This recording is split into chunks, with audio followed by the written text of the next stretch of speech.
Hey everybody, this is Alex Merced from AlexMercedCoder.dev and devnursery.com, as you see there on the left.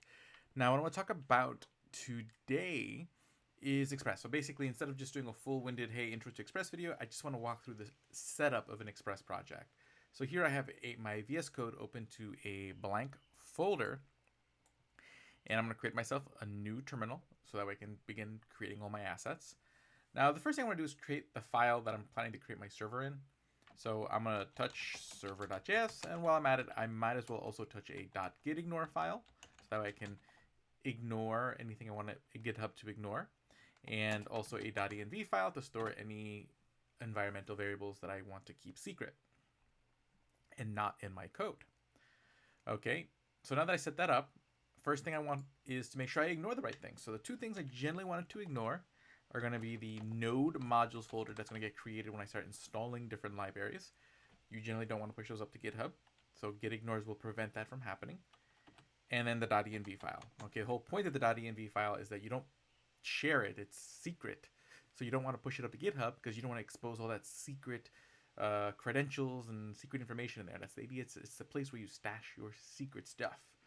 Okay, so we want that in there. Okay, and then I'm going to create a new node project, so that'd be npm init-y. Okay, again, the y flag is just so that way it automatically answers the default answer to all of the questions you do when you hit npm init. Okay, I'll just show you what I mean. If I just do npm init, I'm going to get a bunch of questions.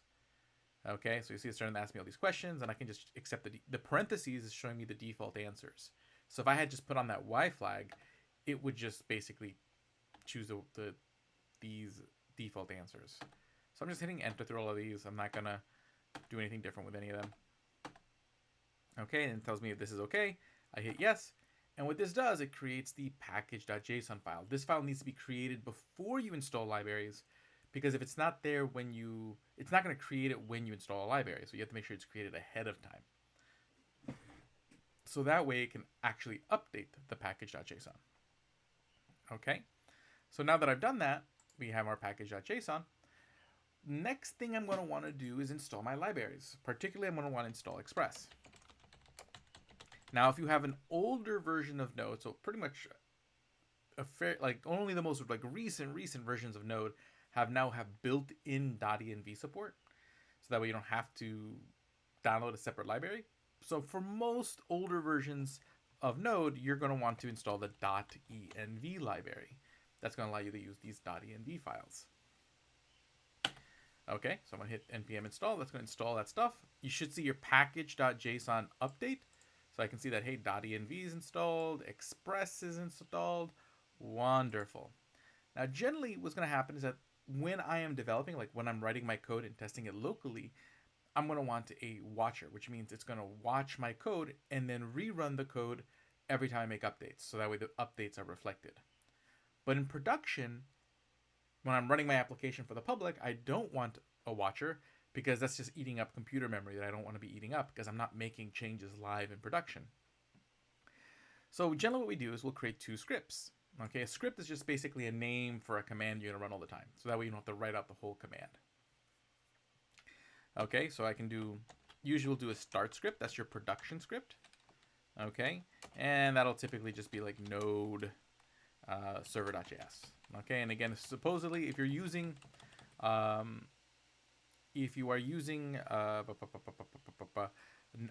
newest version of Node, you'd be able to do like env file equals .env, and then that would allow you to use that .env file. But again, that only works in the current version of Node that I'm using right now, which is node -- version 21.4.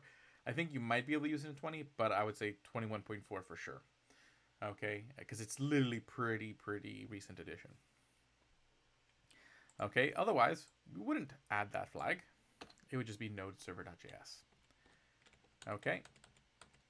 Then for development, okay, then dev, more recently, they've added watchers in Node. So I can just do node -- watch server.js. Now what this flag does is that when I run the file and my server is running, if I make any changes to the code, it'll shut down my server and turn it back on. So that way the new code is in effect. Now, in older versions of Node, I think if you're like 19 or above, you should be fine. In older versions of Node, this wasn't a thing. What you'd have to do is you'd install something called Nodemon. So generally what you would do is, so if that watch flag doesn't exist, what you would do is first you'd install Nodemon globally. So you do npm install -g Nodemon. This would install a program called Nodemon globally on your computer. You would then also install it locally. So you would do npm install Nodemon. Not going to do that now. And then what you would do is you would just do Nodemon server.js. It would have the same effect, but again, you have to download this extra thing. Now these things are like built into Node if you have the newest versions, so you're not having to download stuff all the time, which is nice. Okay, but I have a newer version of Node, so node watch server.js. Okay, so just to understand sort of like what that is here, and just to kind of understand what's inside this package.json.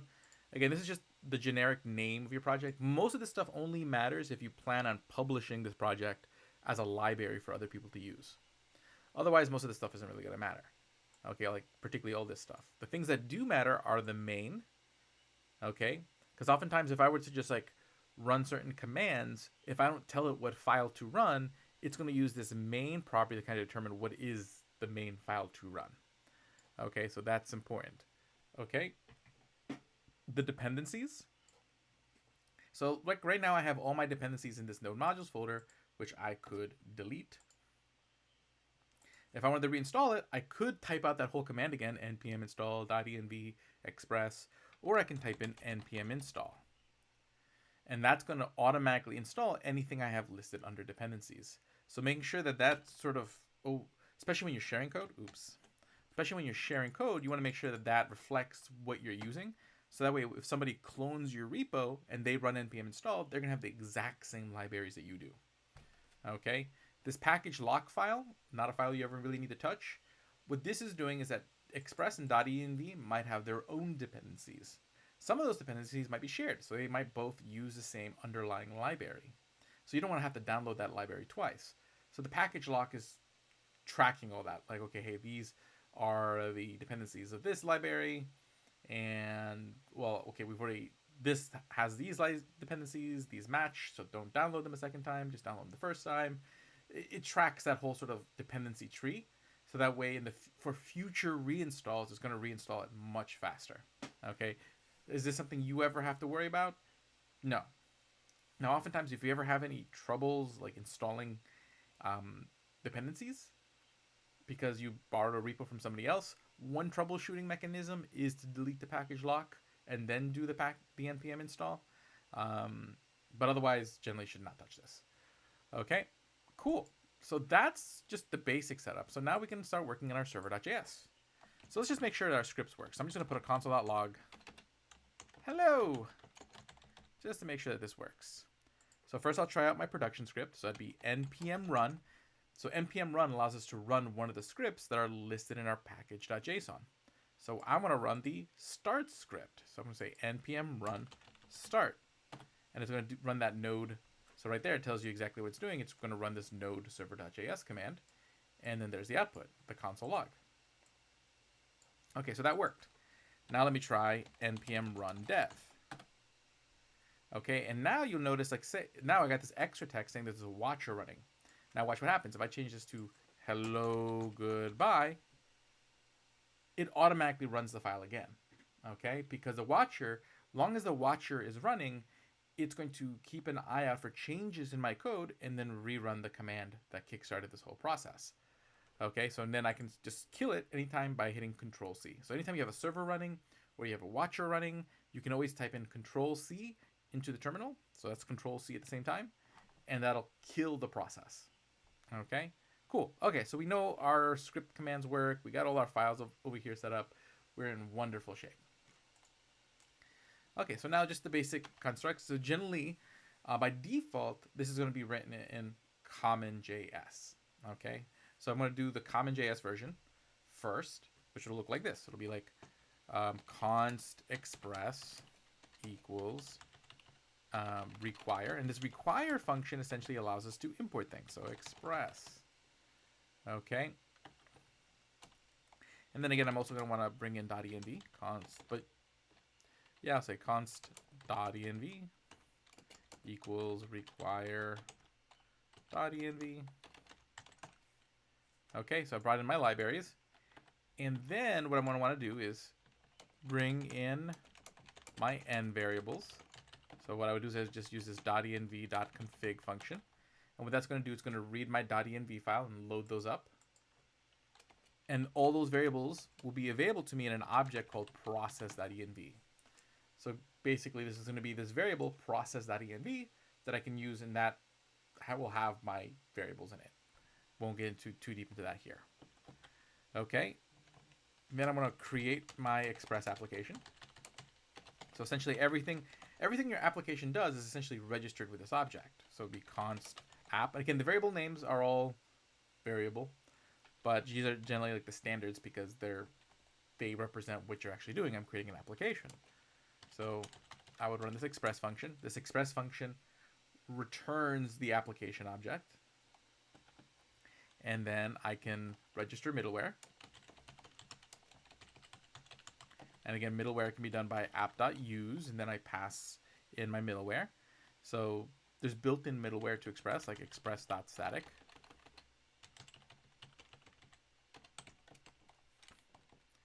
Okay, and then here in static, you can give a name for a folder you want to use as your static folder. Okay, so for example, I will create a folder called public to match what I just passed in here. So that folder has to be the name, the same thing as I pass in here. Okay, and then we'll leave it at that for now. And then what we can do is we can turn on our server. Turn on server, which would be app.listen. Okay, you tell it to listen on a particular port, so we'll say 3000. And then we pass in a function that will be run when the server starts. So we'll say console.log listening on 3000. Okay, cool. So technically, that's what you need. So again, for your server to actually like turn on and like listen to requests, this has to happen. But I can't really listen until I have an application object, and I can't really create the application object until I import Express. So theoretically, these 3 lines are the minimum just to have a server running, but you need your server doing something, so this is like the simplest thing you can do to have your server doing something. Okay, and then this is just if I need to bring in any secret stuff from my .env. So now let me try running this npm run dev. I'm going to run my dev script. Okay, now I should be able to go to localhost 3000. And I get this error. So whenever you see this error, it just means Express got the servers running. It got the message. It just I've never told it how to handle this. Now since I have a static server running, okay, so the way this like static server will run is that technically this URL, which is slash, okay, so whenever notice how it says get slash, that's the root URL, meaning the URL without anything after it. Okay, so theoretically, what's going to happen here, the way this works, is that the root URL is going to point to public/index.html. Okay, but which doesn't exist because there's nothing in my public folder. Okay, so I'm going to create a new file, index.html in there. Set up my HTML and say, hey, it works. Okay, and now if I refresh the page, it works. Because now it found something that matches the URL. That's how the static server works. So for example, if the URL was like /cheese.html, that would be looking for a public/cheese.html file.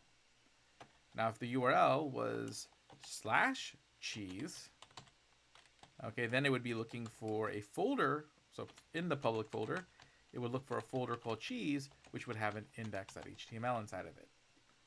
Okay, and if we were looking inside, for /cheese/bread.html, it would look for public/cheese/bread.html. Okay, so bottom line is like, think of your website now kind of extending mapping to what's inside that public folder. That's what this static middleware does. Okay, it allows that to happen. Okay, but you could also create one-off URLs. Okay, so I can always do like do a specific request. So I can say, hey, app.post. Okay, and I can just say here slash, and then again, these take a function. So essentially what's happening here is I'm saying anytime there is a post request, which is a special type of request to the root URL, then this function is going to handle that. Because again, this is generally only going to handle GET requests for these resources, not post requests. Because generally you're not making post requests to a static server. Okay. So in that case, you know, I might want to create something to handle a form. So I might say, hey, here, if you submit this, what I want you to do is console.log rec.body. Okay, but we want to be able to read the data from a form, so you need special middleware to do that.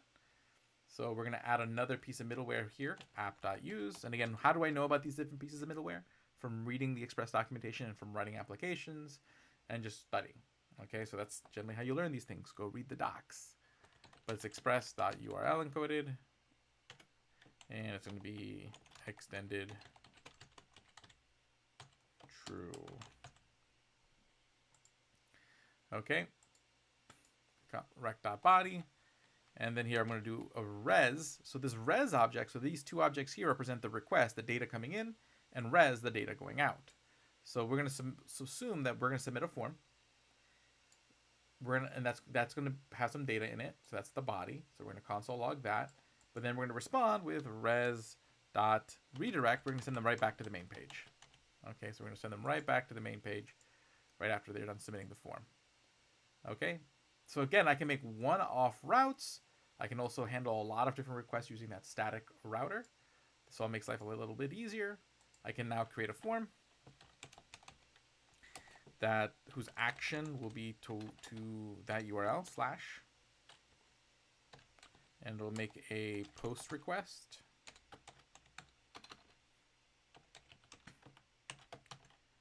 Okay, and then we're going to say, hey, index or input name equals data. Okay, that's fine. And then a button that says submit. Okay, so now if I refresh the page, there's the button.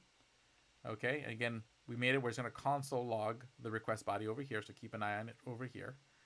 Okay, so I'm going to type in cheese. And you see, my server received that data from this form submission because this form submitted it to that URL, a post request to that URL. And my server had a route handler defined to handle that request. So that's all there is to setting up a basic Express project. Okay, so hopefully this video is just a good quick reference, just setting up an Express project. Have a good one. Ciao. I'll talk to you all later.